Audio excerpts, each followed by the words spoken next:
Welcome to the Friends in Business podcast with your hosts, Ben Wright and Jemimah Ashley. Ben, known as the sales strategist, and Jemimah, our resident visibility expert, are here to share their wealth of knowledge and experience with a little fun along the way. Whether you're a leader, entrepreneur, or aspiring business owner, this is the podcast where we share everything we know about business to help you succeed. Let's get started. Welcome to the Friends in Business podcast.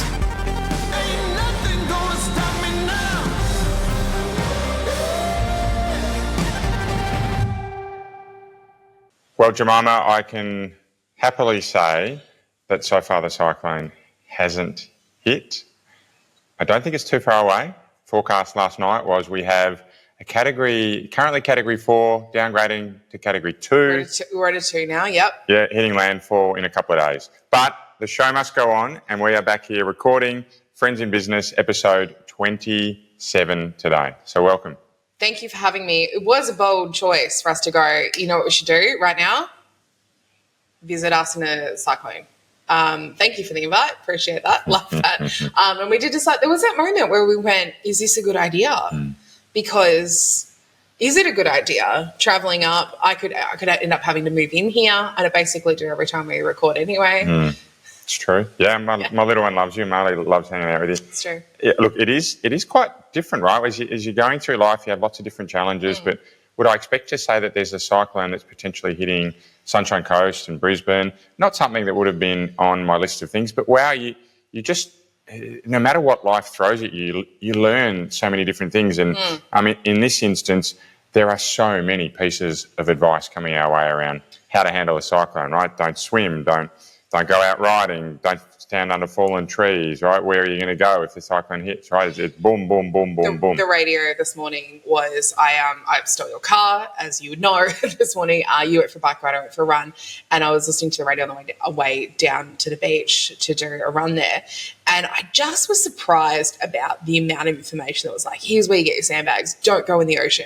And then what I saw was 1,000 people having a surf and having the time of their lives with these massive waves. So it was just like, this is the greatest day of my life. And the other people was like, oh, don't go on the roads, and people just out there living their best lives. And don't get me wrong, we're very safe at the moment. There's not a problem.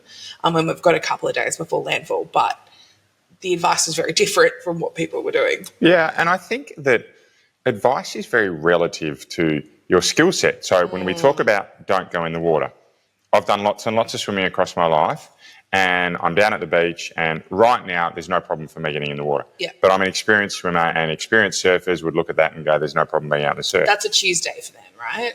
Exactly right. If you said to me, don't go and surf now, there is absolutely no way I'm getting in the water because my surfing skills are pretty average, right? So to get in the water, A, it means different things to me, but B, it also means different things depending on your experiences in certain aspects of life. And today we're actually going to talk about the better pieces of advice that we've had across our careers. Yeah. And look, for me, when we were thinking about this topic, I could bring up 10, 15, 20 years, no doubt you can. So we've tried to think about the 2 or 3 each that have had a really tangible impact. So they might not have made the biggest impact at the point in time, but the tangible impact over an extended period of time, right? Almost like behaviours that you can live by from these pieces of advice. So that's my topic that I've brought up today. Love it. This is one we've had to prepare for. Right? This is not a topic where I think we can stand here and say we're experienced enough to just do this off the cuff. There was a really big discussion about,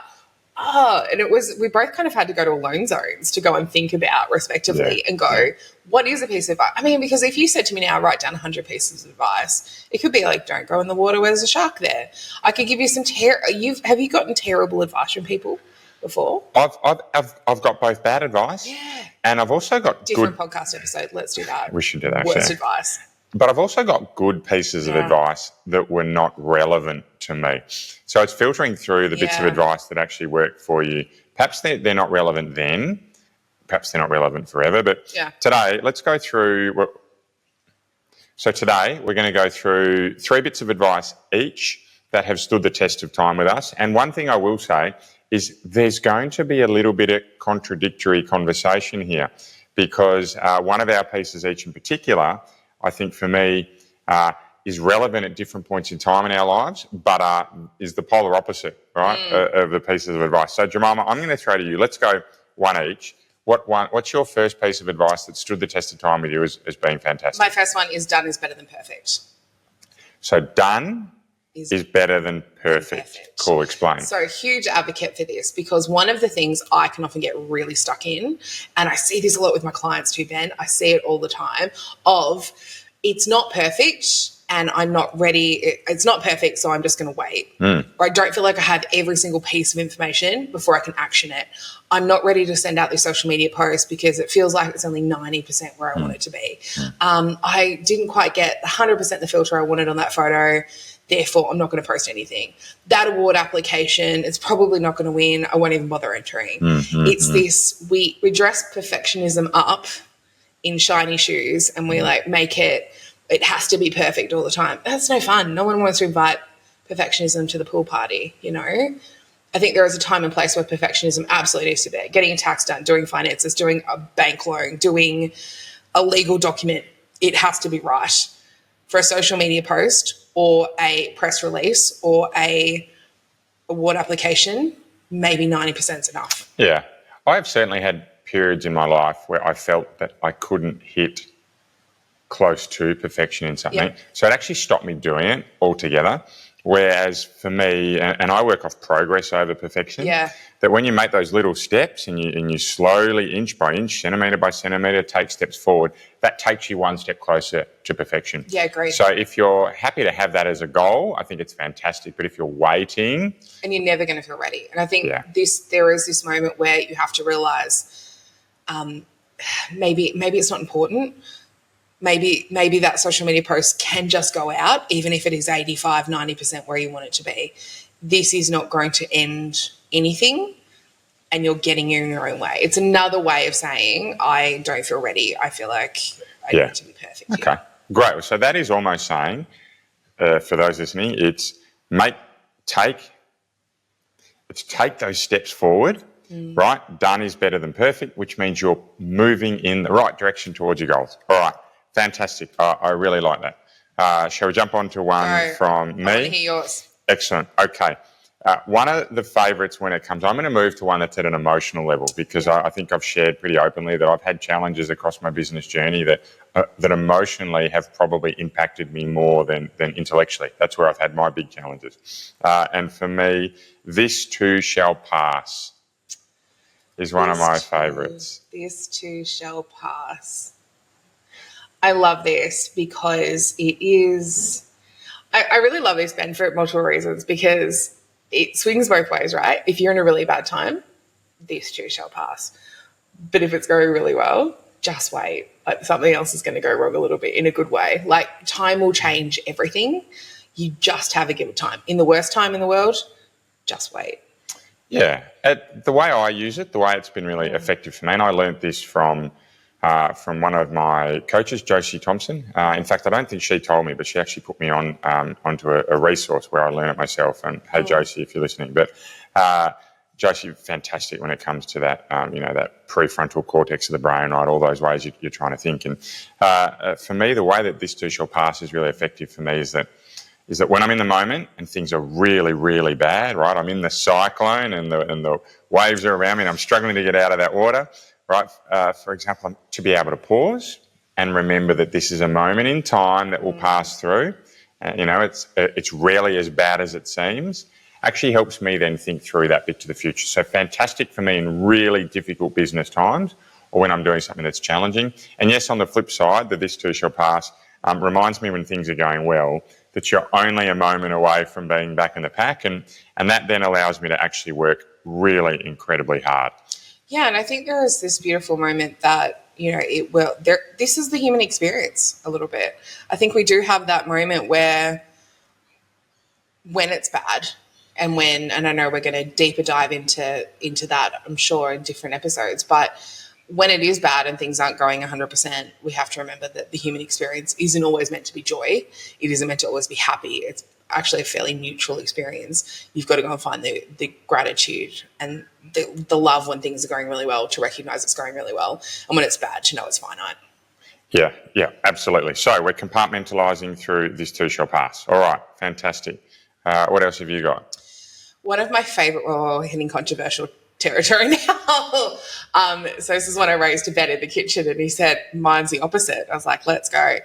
You have to know when to stop. As an actual perfectionist at times, I have had to learn to consistently close the laptop. There is always going to be something to do.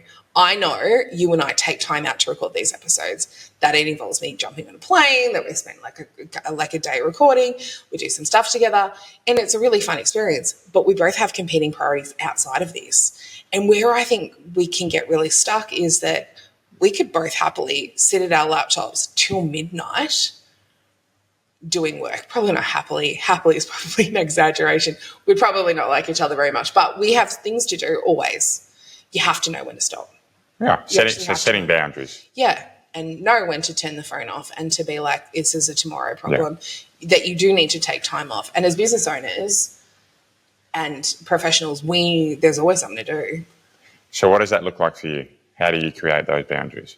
Boundaries for me has been something I've had to build over time. This was not, I'm going to set a boundary now. It was learning weekends are now sacred. Yeah.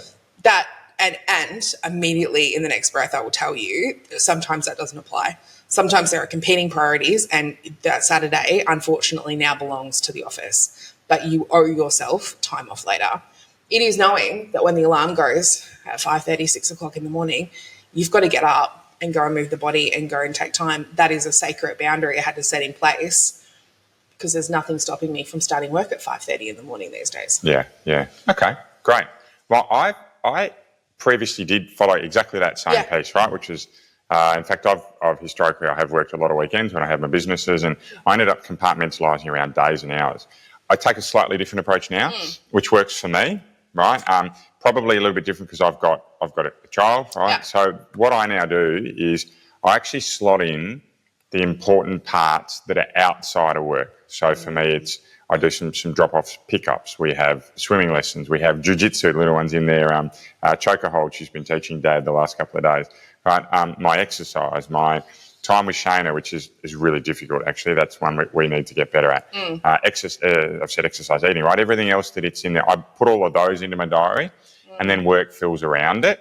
And then so if I'm working a little bit later or starting a little bit earlier, I'm more relaxed about it because I'm putting in the key pieces of the rest of my life that I need to get done, with some hard boundaries that says essentially I'll only work at weekends if the situation meets this requirement. Yeah. Someone explained this to me once as the rocks are pebbles in the sand, that your rocks are the... That was me. Was that you? I'm taking credit for that one. Yeah. I remember these conversations. I genuinely believe it wasn't you, but I...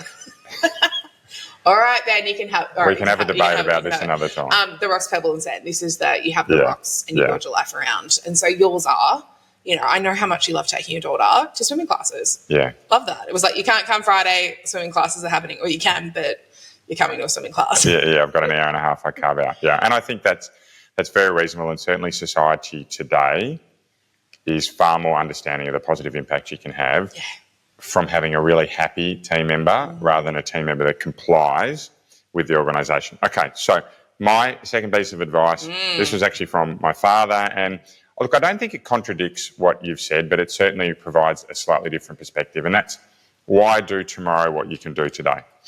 Now, that doesn't necessarily mean work the whole time, right? But what it does mean is don't put things off.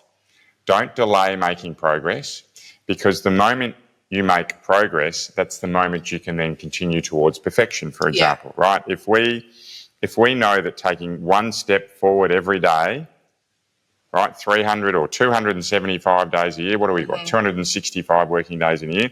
If we can take 265 steps forward, they are all going to grow incrementally off each other. Genuinely, for a second, Ben, thought you didn't know how many days were in the year. I was like, is this guy joking? And now I've realised you're talking about working days. Working days, yes. So back to this chain of thought, right? So if we're taking one step forward, the step forward we take in 12 months' time at a cumulative level is far greater than the step we're taking forward today, because they're building, right? It's exponential what you build. So the longer you delay that, the longer you're waiting on that cumulative growth. So that doesn't mean why do tomorrow what you can do today. That doesn't mean keep working every night until midnight, but it does mean things that are important, make time to do them. And for me, as a busy business owner, it is critical that I focus on what's most important. I love this idea, because I would frame it. I love how we both like got our little flavours, but we're just agreeing with each other on this. This just is so reminiscent to me of the book Atomic Habits. This idea of 1% difference every day, doing that 1% thing. How many times? I'll ask you a loaded question here. Hey, do you wake up every morning at 5:15 when your alarm goes off about 5? Yeah, I'm getting earlier and earlier. My friends up here are out riding. You woke me up at 5:15. I was like, oh God, I've got to get up now and go for a run. Yeah, well, I was going to say, I'm getting there. It's even earlier now, but let's work off 5:15. Let's say 5:15. Yeah. So your alarm goes every morning when that happens. Are you so excited to jump out of bed, to go out in the rain, cyclonic weather that we're having? Yeah, rain and wind this morning. Yeah. You're very excited to do that every morning? Of course not. This is where I truly believe there is a discussion that we just don't have enough, that you're never going to feel like it, that there are times where you have to actually parent yourself. There are times where you have to go, this is good for you. I don't love running. I hate it, actually. Really don't like it. I'm asthmatic, not very fast. But do you know what I do love? About the next 10 hours afterwards. Yeah, it's a great feeling post it. Yeah. But I think there is this moment where if you just do the thing, I remember hearing The Rock talk about this, of like, it's the act of going to the gym rather than what you do at the gym. You have to go every day. Because I don't care if you go and read a magazine, you have to go. It's this act that this is who I am, that identity that we build of that 1% behaviour every day doing the thing you need to do. Yeah, it's habits. 21 days, get it right. Yeah. 3 lots of 21 to embed it. The Atomic Habits book, right? We could talk about this forever, but today's meant to be short and punchy about these bits of advice. Okay, so you wanted to run through 3, I think. Yeah, have you got I've a third got one there? more. Yeah, ready. This one is probably a little bit more skewed to the female population who have children or want to have relationships, or sort of the homemaker women in the group probably. You can have it all, but you can't have it at the same time. Oh, okay. Explain that. Break it down, please. So I believe one of the things we're always told is you can have everything. You can have it all. You can have children, you can have a house, you can have a partner, you can get married, you can have a gorgeous house, a 5-bedroom house, you can have 45 bathrooms, 17 dogs, a sheep farm, a thriving career, go to university, be a yoga expert, write a TV show. You can do it all. We get the point, Jemimah. But you can't do it all at the same time. Right. And because one thing that I see a lot, particularly with the females that I work with and a lot of my clients coming through, are just feeling like they're failing at one. If you're thriving in one area, they tend to be falling down in one area. So one of my clients recently said to me, this is how this piece of advice really came back into the forefront. You can be absolutely killing it in business, but she's like, I keep missing my kids' dance recital. Or if I'm at my kids' dance recital, I'm missing that very important merger deal that's happening at the moment. And I think it was, and I know that you'll relate to this on a level as well, but you can have everything. You just can't have everything at the same time. And you have to learn to be okay with that. So why can't, I want to dig on a little bit on this. Sure. Why can't you have a successful business and a successful family life? Is that what I'm hearing you say? I think you can. I just think you're going to have moments where one of them has got to give a little bit. But also if you're having that, how's your social life going? How's that dream that you have of becoming a yogi? I don't think you can take a Molly to school in the morning, work 10-hour day in a thriving business, come home, cook dinner, clean a house, do yoga, go for a run. I think you can do everything all at once. I think you have to prioritize. I think coming back to the rocks, pebbles and sand a bit here, but also, do you have to do it all? I think we were sold that you can do everything. What do you actually want to do? Okay, so I asked a provocative question, and I think I really want to challenge you on this, right? Because for me, the question I asked was, why can't you have a thriving business and a happy family? I disagree with that. I think you can have both, right? And I think you disagreed with it as well. I think the point that I want to make sure, or I want to clarify with you is when we say we can't have it all, it doesn't mean we can't have, this is what I think you're saying. It doesn't mean that you think we can't have a great family life, be fit and healthy, and have a thriving business. However, what we can't have is 100% of all three. We are only 100%. And this is the thing that you're 100% right. You're 100% right, Ben, because we are only 100%. And sometimes your work needs 80% of you, and therefore only 20% is able to turn up in these other areas. So I think it is, you're not going to not nail it 100% of the time. Yeah. So, and I think that for me is the important, and I might have taken the first piece you said the wrong way, right? The important piece of advice I think I'm hearing from you is you can certainly have all the important things you want in your life with a general approach to that. But at every single point in time, you're not going to have everything necessarily aligned. And there are micro sacrifices, which sometimes lead to larger sacrifices that you have to make for periods of time that allow you to build what you want out of life. But if you're aiming for perfection in everything you're doing in life, you're going to struggle there. So be comfortable that sometimes you need to make compromises. And I do see this a lot where people have to make that compromise of, you want to go to the swimming lesson, you know what, you're not going to be able to go to that meeting. Yeah. Send a representative or send a staff member to that. Yeah. This morning I wanted to get a couple of hours out on the bike, which meant I didn't really get to see my daughter. It was a quick goodbye when I got home this morning. I didn't get that. Now, would I do that every morning of the week? No. I would sacrifice some of my fitness to make sure I see my daughter, or I would sacrifice some of seeing my daughter in the mornings to be able to see that. Please, people, don't take that the wrong way. I love spending time with my daughter, all right? But sometimes you've got to blend it off. All right, we could go down a rabbit hole there, and I think that one potentially will, right? Hashtag controversial comments.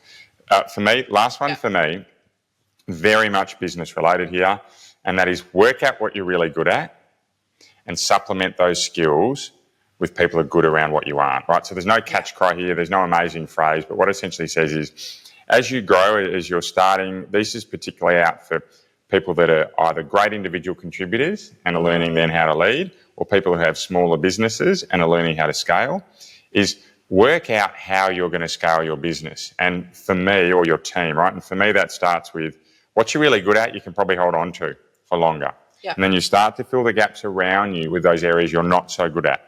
Right, you don't need to go and learn everything. I have a really strong background in numbers, risk management, and sales. Right, they're my really strong pieces. When it comes to operations and systems from a tech, IT point of view, right, as in building out the tech you need to scale your business, I will outsource those.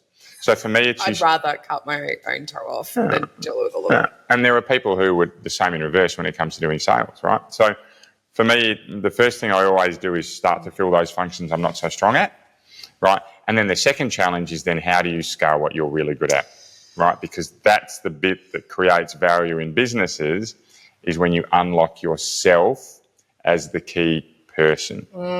Yeah, I love that. I really like this one because I think it also challenges a little bit how we hire people. That instead of hiring like a chief marketing person, find out what you want to get rid of. Like you might be really good at one part of marketing and love that and thrive in that, but also just want to get rid of the rest of it. So I think, I love that because I've got no comment. Great. Well, agreed. But there's a little piece you said that I think is worth just delving on it for a second. It's sometimes it's just not what you're not necessarily as strong at, but also some tasks that don't fire you up, that you don't enjoy doing, right? They are absolutely really strong pieces. Okay. So we've had 3 pieces each, are great bits of advice that have stuck with us for a long period of time. Would you mind repeating what yours were? Done is better than perfect. Yes. You have to know when to stop, and you can have everything, but you can't have it all at once. Done is better than perfect. You need to know when to stop. You can have everything, but you can't have it all at once. Excellent. Okay. So my 3 were why do tomorrow what you can do today? Controversial. This too shall pass. And my 3rd one was work out what you're good at or what fires you up and then build teams around you for the rest. There's a great piece of advice. Great. So we've got 6 pieces there. I think the challenge coming out of today is for everyone listening, as Jemimah chuckles away at me, is sit down if you get a moment. In fact, let me change that. Why do tomorrow what you can do today? Sit down today and just take a couple of minutes to think from those pieces of advice, one, have a look at one of those that might be able to impact your business or your team or you as a sole contributor, and make some changes to it. If you're wondering about how you can do that, it's really easy to get in contact with Jemimah and I. We're all over the podcast contacts. You can find us on social media. We've set this podcast up to be your friends in business, which we want to be doing. So please get in contact with us. Please. But until then, we're your friends in business. We'll see you next week. See ya. I've been tried and you know I've been tested. Thank you for listening to the Friends in Business podcast. This episode was brought to you by your hosts, Ben Wright and Jemimah Ashley, recorded in beautiful Noosa, Queensland. For more insights and resources, visit Ben at strongersalesteams.com and Jemimah at jemimahashley.com. If today's podcast has helped you, we'd be so grateful if you could leave a review and share with someone you know. This will help more people in the world benefit from the hard work we're putting in to bring you the best content we possibly can.